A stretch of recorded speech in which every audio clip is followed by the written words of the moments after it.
So hi, my name is Karen. I am not a professional photographer, but I do really like taking pictures of things with my phone. So let's talk about how we can do some product photography, primarily using the equipment that we already have on hand. This is just a basic overview, but hopefully some of you might find it helpful as a starting point. Okay. So what do I mean when I say product photography? Um, that generally refers to photographs of commercial products, but we can use these techniques for all kinds of things. Maybe you're an artist who wants to photograph stuff that you've worked on for your portfolio. Maybe you're an indie developer who needs some photos for marketing materials. Maybe you just want to take some nice pictures to show off your game collection or your toy collection. Or I don't know, maybe you just want to take some glamour shots of your cat. Basically anything you want to be able to take nice, clean pictures of. So what do you need to do to take your pictures from this to this? Well, you don't need a lot of fancy equipment to get started, but there are some basic things you're going to want to get your hands on to start taking clean, well-lit photos.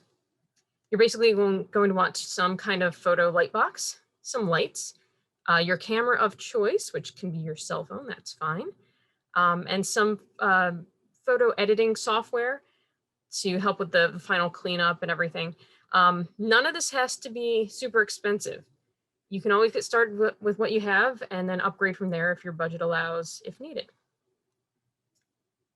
So for the photo light box, you're going to want something with a plain colored background for most product photography. So that's where this comes in. These come in a number of styles and at various price points. But if money is an obstacle, you can make your own out of a cardboard box, some white poster board, and some translucent white fabric or plastic shopping bags, which is actually how I got started. Otherwise, you can look online to find one that works within your budget. I personally use a couple different sizes, depending on what I'm photographing.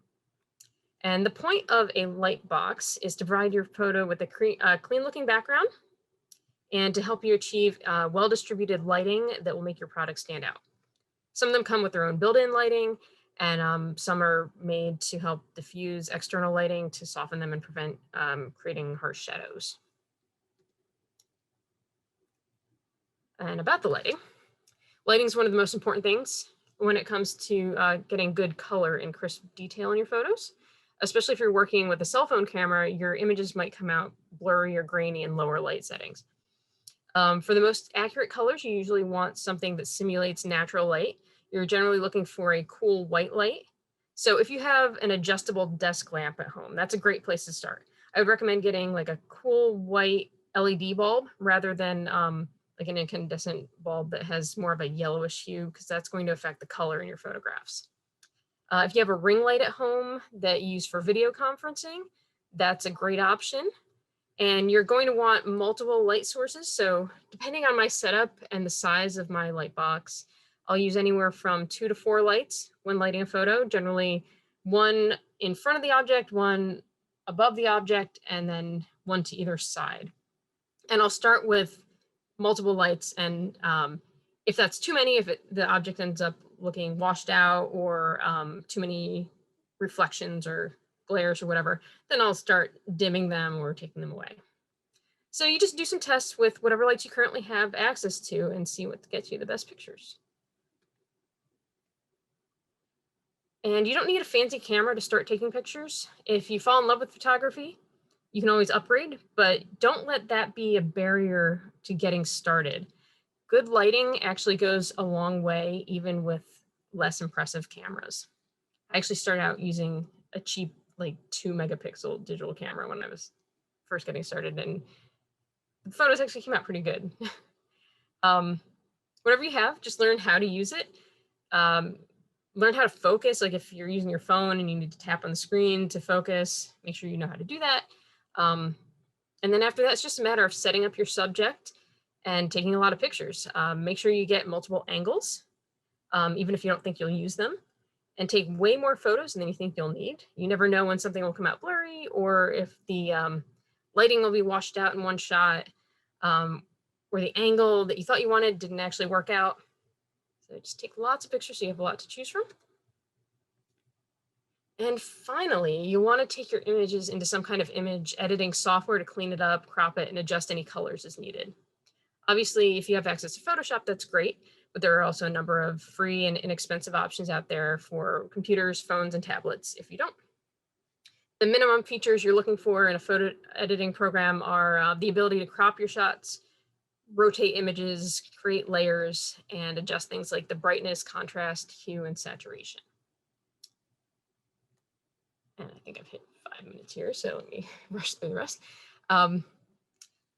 So you can actually do a lot with background editing to make your shots look more polished.